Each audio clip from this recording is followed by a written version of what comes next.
Hi, Nick Duffy here from Nick Duffy Golf and MMG Golf Performance. Here to talk a little bit about the role the knees play and the backswing, and a little bit of why, sometimes you'll see players have kind of funky knee movements, why they may do it, why it could help them, why it cannot, what effect it has on your overall game.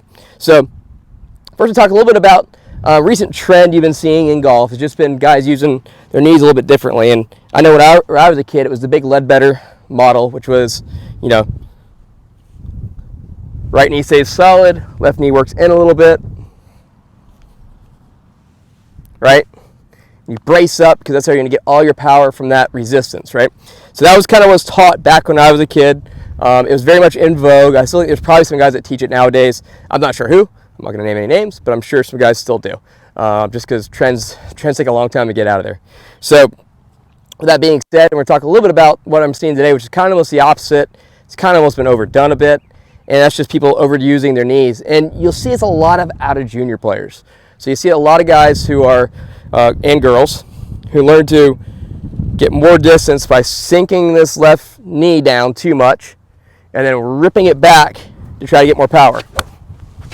Okay, and that type of swing, that move, we're just looking at it from purely a power standpoint. I actually don't mind it. If we're just looking at trying to get more club head speed out of someone who was like me when I was young, 5'7", 125, and if I learned to get hit, extra yardage by going more like this with my knee and then ripping it back to get a little more distance, I wouldn't have the most issue with that look.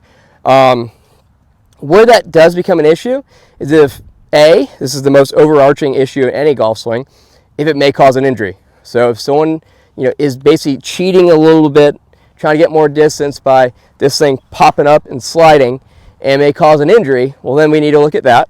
That's kind of the overarching one. And then secondly, B, if it's causing consistency issues. So if you are, on the golf course and day to day, you're struggling hitting iron shots consistently, struggling hitting little flighted wedges, that's when it's time to make a change. If it's the driver and keeping the driver in play and you're hitting it pretty straight, that one I'm not too concerned about. I think I kind of hate to say it's like two different swings or two different games, but a lot of times nowadays it's becoming a lot like that. What guys are doing with the driver or guys are doing with the irons are two very different looks. If you were to film a lot of PGA Tour players with the driver, it's a totally different look. That left foot's not really planted at impact. They're normally sliding it.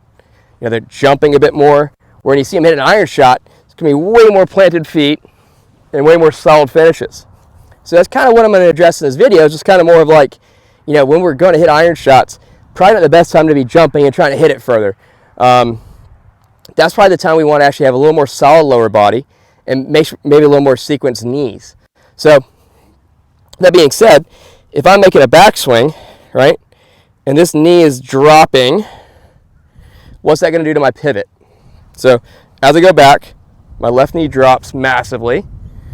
Now my pivot is dropped. My shoulders get a little bit more this way. Rib cage is probably getting a little overextended, right? So if I'm getting in this position, if I don't move out of the way, great, my lower body doesn't move well, now I'm really going to struggle. So this is more the case I'm talking about. Trying to flight a wedge from this position isn't really a shot I want to really be working on too much, right? So the big thing we're trying to get out of there is a drop of this left knee excessively, which leads to a drop of the pelvis, and then the drop of the back and rib cage extending, right? How we get rid of that, how we can work on that, either A, putting something in between your legs like this den caddy, right?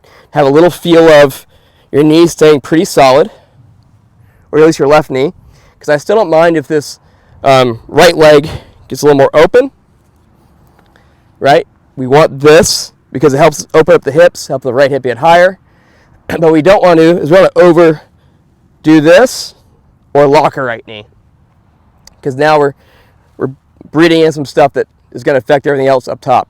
So the gist of it is, don't do something overloading in your swing, especially your iron swing, just to get a couple more yardages out of your driver. I think there's other ways to do it. There's other ways to find distance other than just doing that. And if it's something that may potentially cause an injury, like snapping your knee too hard, structuring your pelvis, right side bend's going to be too excessive, that may be something that may lead into it. Once again, I'm not a doctor. I work with many fitness professionals who help me out with that area of it, so thank God for that. But overall, what I don't want to see is our knees getting too overly turned in to where now we're going to have to do something drastic to get it back up. What it should look like is when you make our backswing, right knee straightens a little bit, left knee comes in just to allow enough turn in our hips and for our pelvis to, basically right side stay high, left side to stay low. So when we go to change direction, I'll get line back up again and get open. There are some different ways that's being taught right now. So, and I'm not going to go into depth too much on good or bad on those, but I know that a lot of guys right now are working on the knees getting a little more like that going through, which is fine if that's the pattern you're working on. I'm not going to get into that. But if just a general kind of safe looking swing, standard iron shot, we just want this right knee to straighten a little bit going back, left knee to work a little bit in, just allow the hips to be able to work properly in the downswing. That's really the goal of it. If we're trying to get more power from this left knee straightening, there's other ways to do it than trying to do something that may mess up your backswing or mess up your consistency. So the overarching message here, especially for iron shots, especially for 3/4 specialty shots, whatever you may be hitting on the golf course, we don't want to overdo something in our backswing for a couple more yards. If you want to work on getting more power with the driver by having a little more knee straightening, left leg pulling back, I have no problem with that. A lot of guys doing that nowadays. It is a very effective method. Trust me, it works. Problem is, we just don't want you to get injured or to affect your consistency with the other clubs in your bag. So overall, hopefully this helps you out. If any questions, please drop in the comments. Hopefully, you can see some why this would work or why it wouldn't. Thanks.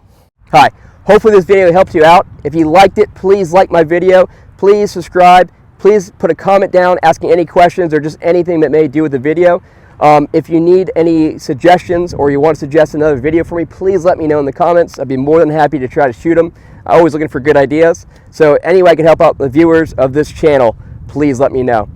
Hopefully these tips help you out and will continue to improve your game. Thanks.